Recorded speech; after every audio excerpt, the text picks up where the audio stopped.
program. I've had a number of callers to this program call up and just rave about Tim Alberta's new book, The Kingdom, the Power, and the Glory, American Evangelicals in an Age of Extremism. And so we got a copy of the book, and we got Tim Alberta on the line with us, and he's going to spend a little time with us walking through it. He's a journalist and author. Obviously, his most recent book, American Carnage. He's a staff writer for The Atlantic. The new book, The Kingdom, the Power, and the Glory, American Evangelicals in an Age of Extremism. ByTimAlberta.com is his website, B-Y, and Tim Alberta on Twitter or X or whatever you want to call it. And Tim, welcome to the program. Thanks for dropping by today. Hi, my pleasure. Thanks for having me. Great to have you with us. So walk us through this, if you don't mind. Where do you start with in this journey in the Kingdom, the Power, and the Glory? Yeah, I suppose the best place to start is at the beginning. I was born a pastor's kid, and my dad ran a large church. Well, it was a pretty small church when I was young, but became a large church in the Detroit suburbs in Brighton, Michigan, which is where I grew up.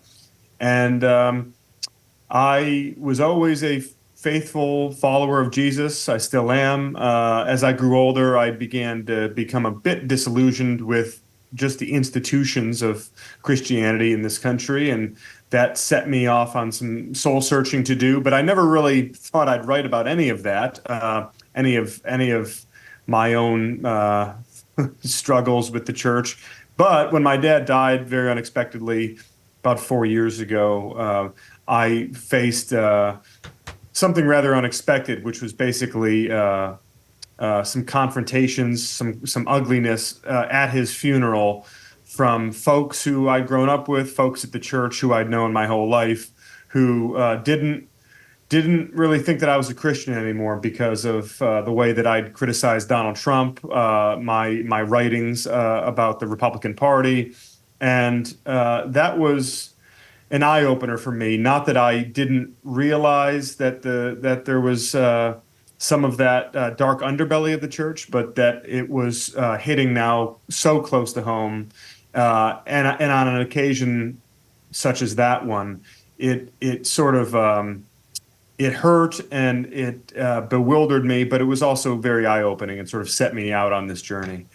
It seems, we've talked with Frank Schaeffer about this, whose father was one of the founders of the modern right and was right in the middle of that. We've had a number of conversations with him over the years. It seems that the people who were true believers, who were really within the movement or very close to it, become the most disillusioned when they discover the depths of the hypocrisy, I guess is the best word, of the modern day evangelical movement, mixing religion and politics. In your book, The Kingdom, the Power, and the Glory, we're talking to Tim Alberta about his brilliant new book. Obviously this goes all the way back to the founding and long, back millennia, right? Arguably the Bible is about the merger of church and state, throughout. But after the Salem witch trials and just all the crisis that was going on, particularly in Massachusetts, which almost didn't get admitted as a state to the Union until they changed their policies around mandatory tithing to churches. The founders kind of repudiated this idea, or aggressively repudiated it, particularly Jefferson and Madison, who were most outspoken about it, Ben Franklin.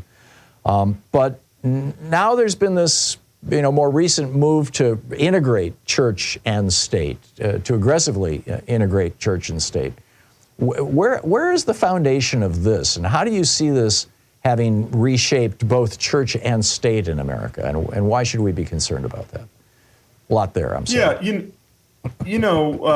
what we see, I think, is sort of an unholy alliance here between bad history and bad theology. So, and I write about this in the book, the bad history, which is, it's not crackpot fringe stuff. It's much more mainstreamed now than I think many of us want to realize. But you have figures like David Barton, who I write about in the book, who have very successfully infiltrated churches and schools and legislative bodies around the country and made this argument that really we were not founded as a country that simply appreciated and took inspiration from Judeo-Christian ethics and ideals, but that no, we were in fact born to be a Christian nation, and that the framers really were being sort of coy and clever when they pieced together some of our founding documents.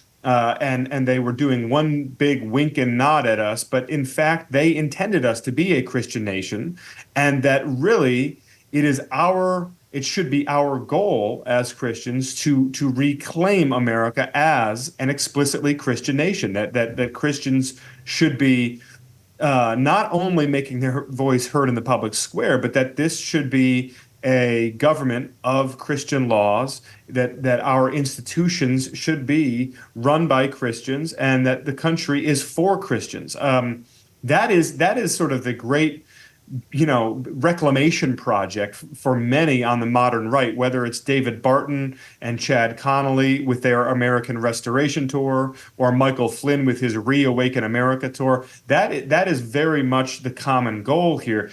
And the reason that I say that then sort of walks hand in hand with bad theology is, if you become convinced of that bad history, in fact, being true, then that creates a sort of implicit justification, maybe not even implicit justification, for you to believe that this nation is in covenant with the Almighty, that we are very much a biblical Israel, and that by fighting for this idealized nation of America, this Christian America, that you are fighting for God himself. And that is the place at which many folks have now arrived in this country today. And you can understand the sort of religious fanaticism that becomes then infused into our everyday partisan political disputes. And I think it's important to point out that David Barton literally makes up quotes, takes things out of context, and has really achieved a significant position of power in the right and in the GOP. I mean, I believe he was an advisor to DeSantis' state, was he not?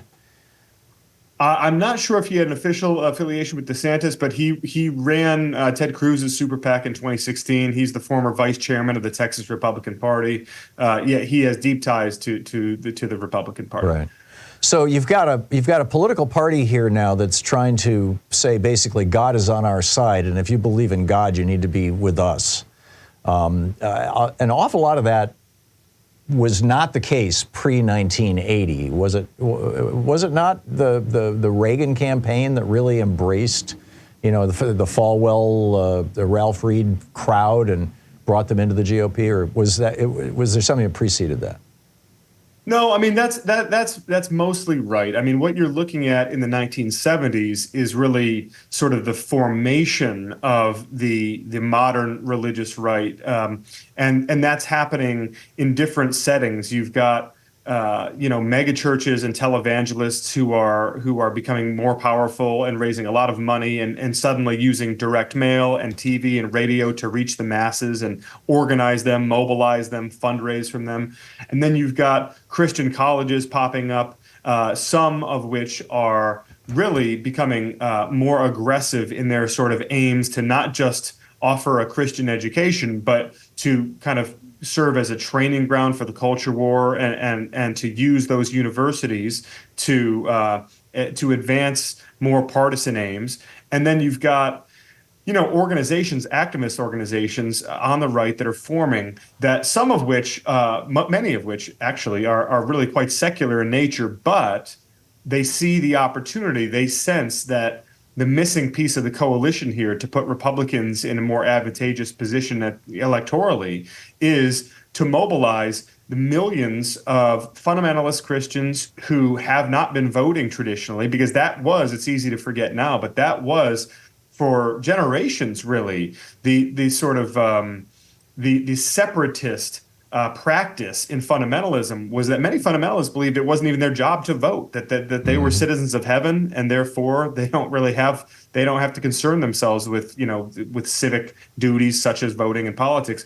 So anyway, that's really all forming in the 70s, and then Carter's election in 76 is what gets a lot of these guys off the sidelines. And of course, the irony being that Carter was himself a Southern Baptist Sunday school teacher who was the first self-described evangelical, really, in modern history to win the presidency. Right. But it was those 4 years of Carter that really created this movement to come together in ways that we had never seen before. And then, of course, Reagan becomes the chief beneficiary of it. Yeah. Was Carter pushing that?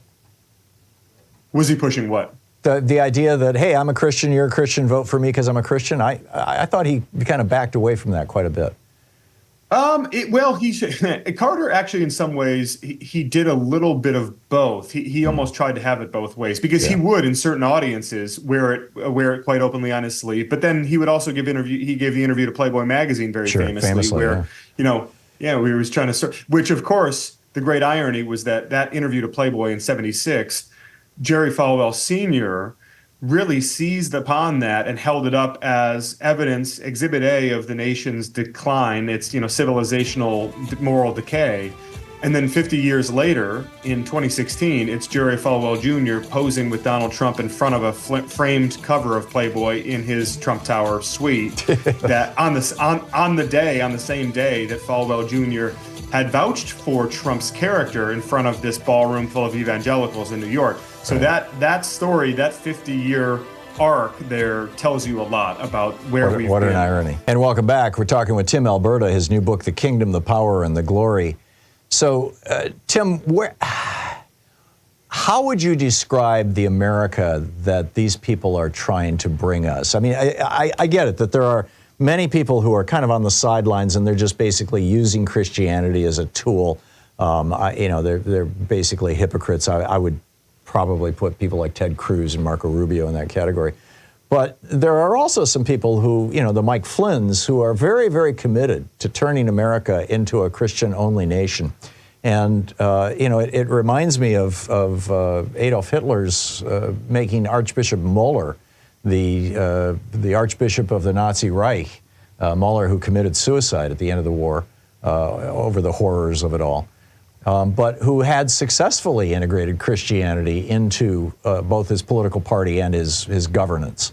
What's their vision for this future America? It's not coincidental that just in the last couple of months, Donald Trump on the campaign trail has started talking about this idea of, maybe we're not going to let anyone into the country anymore unless they are Christians. He's now said it, I think, 3 different times.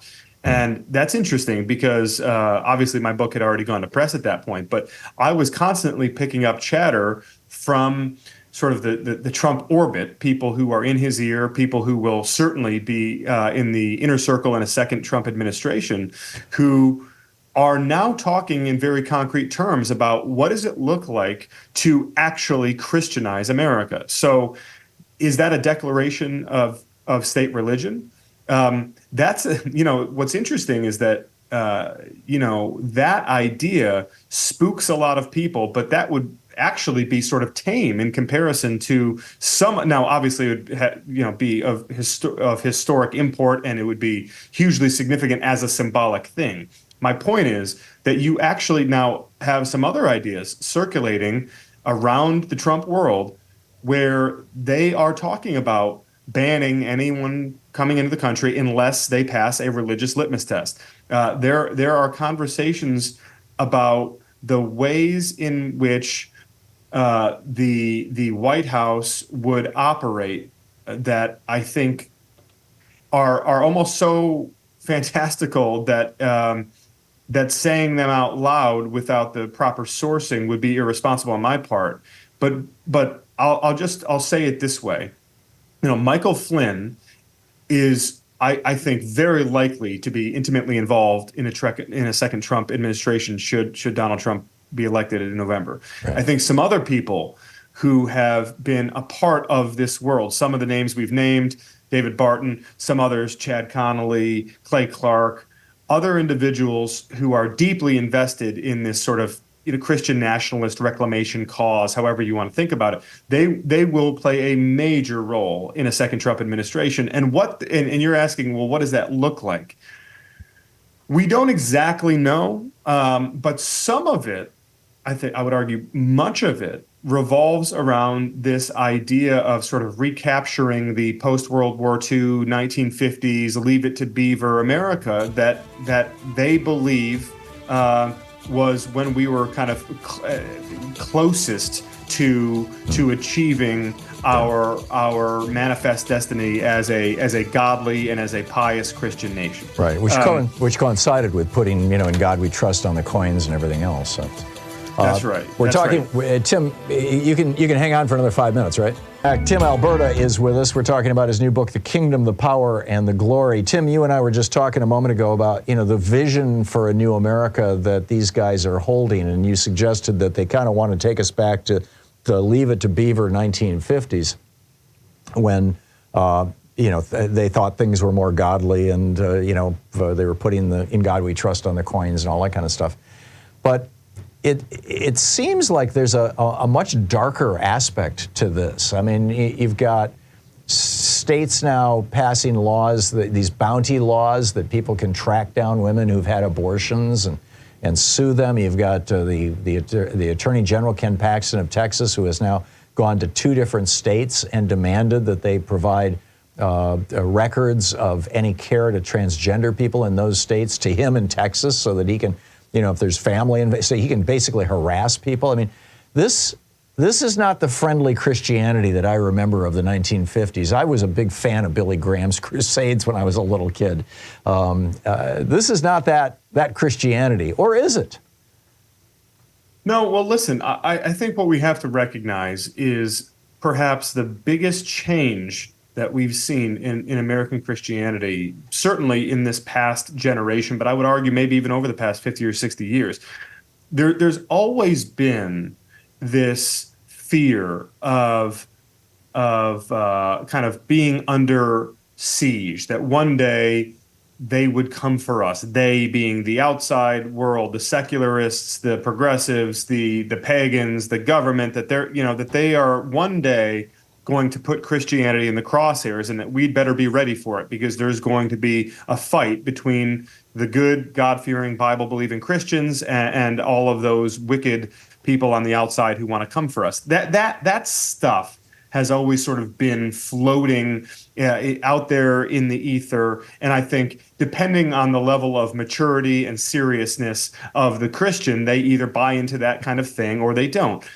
I think what's changed is the degree to which now so many Christians are no longer willing to sit back and let them, quote unquote, come for us, but rather that they believe it's time to go on the offensive. They believe that this now must be a fight that they are going to take to the outside world. And I think that much of that is rooted in a belief, and I've had so many people say this to me, and I talk about it in the book, obviously, that this is no longer a struggle between the right and the left, between the Republicans and Democrats, that this is good versus evil now. Yeah. And that if it is good versus evil, that you cannot negotiate with evil. Evil must be defeated. And so when you start to think of our everyday partisan politics in those zero-sum terms, then suddenly everyone who disagrees with you becomes your enemy. The problem, of course, with that thinking, well, there are a lot of problems with it, but the core theological problem for the Christian with those with thinking that way is that, you are commanded to love your enemy. You are commanded to pray for your enemy and for those who might persecute you. You are commanded to turn the other cheek and to treat the outside world with a grace and a mercy and a compassion and an unconditional love that points those people back to your Father in heaven. I mean, those are not abstract that's the mandate. teachings. That's the mandate. Tim, I'm sorry we're out of time, but it's a brilliant book, The Kingdom, the Power, and the Glory by Tim Alberta. Thank you. Hang on just a second, Tim. The Thom Hartmann Program. Call 202-808-9925. Guy always steps on me. Thank you so much, Tim, for dropping by today. Great having you on.